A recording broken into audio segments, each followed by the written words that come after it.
Good morning, everyone, and welcome to the first day of content. Today is August 19th, 2020. How to read like an eighth grader is the topic of today's lesson. So the first thing you're going to do on the do now portion of this screen says to take out your assigned syllabus and put it on your desk.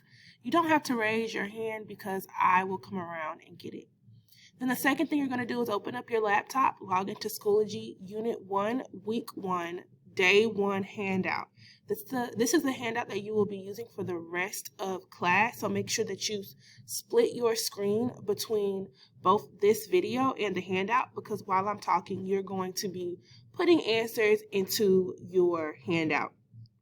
Just a note, today's lesson is very self-paced, so you will be doing a self-paced Nearpod, and that's how the rest of the lessons for the majority of the year are going to be like.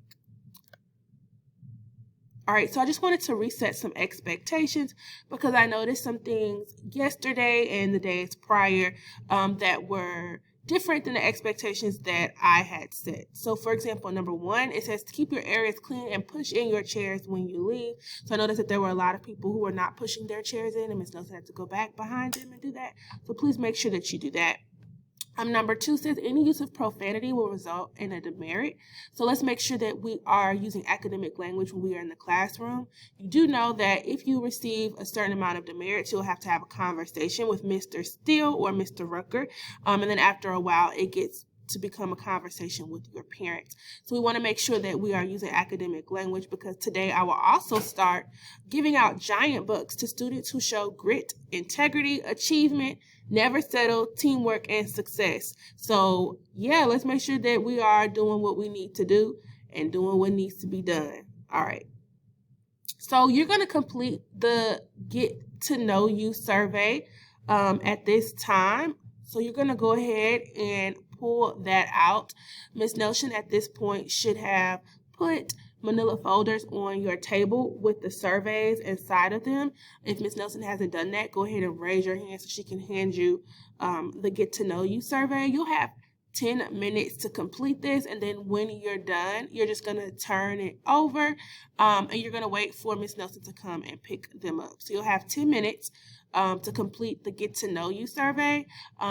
I know that this is a self-paced Nearpod, so I want you to be mindful that you do have a lot of work to complete. I won't say a lot of work, but you have work to complete. So let's make sure that we don't spend too much time on the Get to Know You survey and that we try to complete it within the next 10 minutes. All right, so on your Nearpod, you will see a question that says, what is horror? This question is also on your handout. So what I want you to do is I want you to type your answer in your handout, and that will look like this.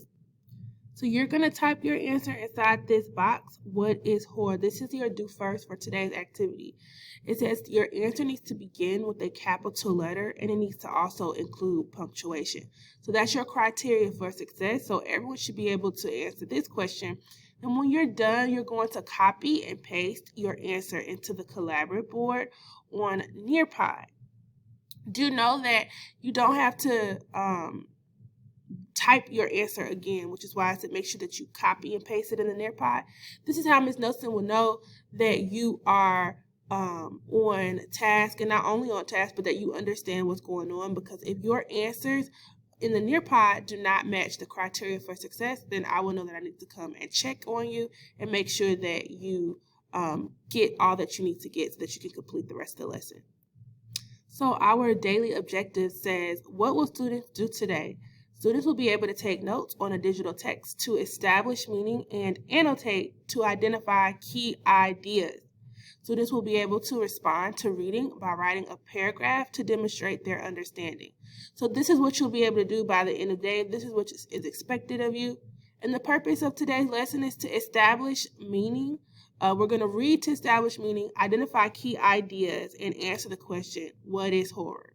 So you guys probably were wondering, like, why did I ask you what is horror? Why did I have a picture of Chucky in the beginning? That's because today we are reading to establish meaning, identify key ideas, and we'll be able to answer this question by the end of the lesson.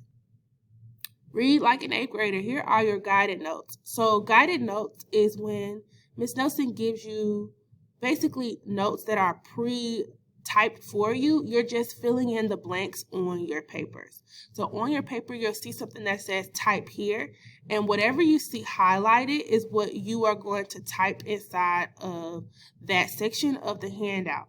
So what is annotating? Annotating is taking notes to help you better understand what you're reading. It allows you to keep track of what you've read, find meaning in the text, and make connections to other things you have read, seen, or experienced. Why do 8th graders readers annotate? To establish meaning and keep track of what we've read, to focus on understanding what we've read and prepare to respond, to support us in understanding rigorous texts. At this time, you can pause the screen to type in the answers. Okay, so you're done with your guided notes, and you are going to answer these questions on your handout.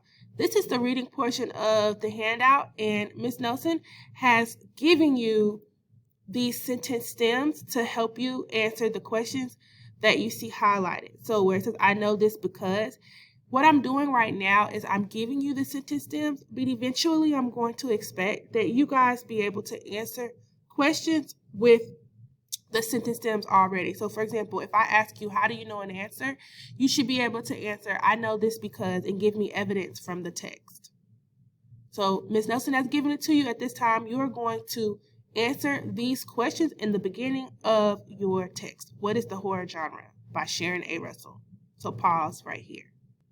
All right, so now we're getting into the teacher model.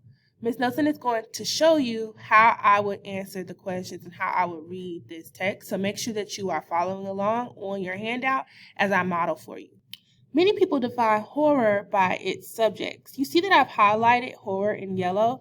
That's because horror is an important who and what. So if you see up here, I have important who's and what's, that's highlighted yellow, unknown vocabulary highlighted blue, and text evidence is highlighted green. And that's what you all are going to do for the rest of the year. This is going to be our key to annotating. Okay, let's go back. Many people define horror by its subjects.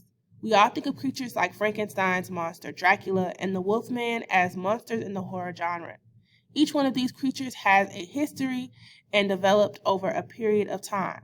But we all know that horror covers more than just these monsters. We could all make long lists of the kind of creatures we identify with horror, especially when we think of films as well as literature. The minute we would start to make such a list, we would also realize that not all monsters are alike, and that not all horror deals with monsters. The subject approach is not the clearest way to define this genre. So it says annotate paragraph 1, the what, the horror genre and its history. This is how I gave you all a quick way to annotate by telling you what you all should be annotating. So for example, where it says what, that is how you're going to annotate the rest of this text. You are basically going to put the main idea of what each paragraph is to the right where it says annotate. You might be wondering, like, this is pointless. Why am I putting the main idea of each paragraph to the right? You're doing this because you're going to have to write a paragraph. Remember we said at the end, you guys are going to have to be able to respond to what is horror. And on your handout, you see that your independent practice is going to ask you to be able to concisely write what the horror genre is, and it's going to have some things that you need to have in it. And so if you are annotating each paragraph, then you'll have a better chance of being able to do well on that independent practice. Now it says stop. Do all horror stories need monsters? And I said no, because the text says not all horror deals with monsters. That was an easy way to answer this question. You see how quickly and easy I answered that question? It says not all horror deals with monsters right here. That was a quick way to show you how you are going to do the rest of this handout. You'll now be getting to some partner practice, and you're going to do the rest of this handout all the way until you finish the T-chart with a partner. You'll have 20 minutes to do this in your seats at a level 1. At this time, You can do this with the partner. You can complete it independently. You just have to make sure that you are using this time wisely. And if you need any help, you will raise your hand and Ms. Nelson will come over to you to assist. If you see that I'm working with another student, please be patient. Ms. Nelson should have a timer on just to give you all a heads up for how much time you have. And for the rest of the handout, we're going to work with our partners and then we'll do our independent practice alone. And I will be walking around to assist you with the rest of this. The rest of the Nearpod, I will not be talking through. Ms. Nelson will expect you to complete the rest of the Nearpod with your partner, and we will move on. So thank you all for listening, and please make sure that you are mindful of the time and that you are being great scholars by showing all of the attributes of giants. Grit, integrity, achievement, never settle, teamwork, and success.